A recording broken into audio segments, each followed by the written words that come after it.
Bon, pourquoi pas, hein, si j'ai 100 000 ou 1 million de followers, je peux évidemment remplir des tables de restaurants, voire vendre des poils ou des louches, quoi, hein.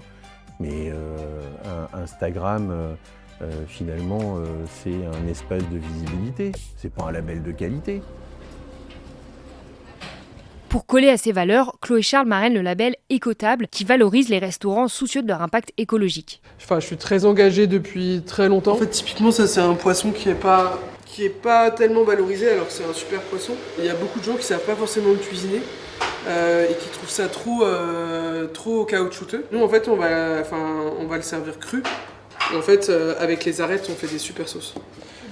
La majorité des personnes, elles mangent principalement du cabillaud, du saumon, alors qu'il y a plein d'autres poissons qui sont délicieux et qui sont carrément abordables. Le Michelin, il devrait complètement suivre. Alors, ils ont mis en place l'étoile verte, mais contrairement au label Écotable, en fait, il n'y a aucune vérification. Les tenants et les aboutissants de l'obtention de cette étoile, ils sont complètement opaques.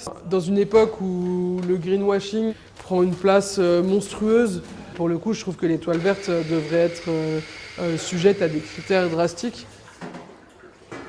Et pour rester dans la course, le Michelin s'est lancé à corps perdu dans une refonte de son image. Récemment, les innovations se sont enchaînées. Face à la baisse des ventes du livre sous forme de guide, le Michelin s'est associé à TripAdvisor. L'étoile verte naît peu de temps après.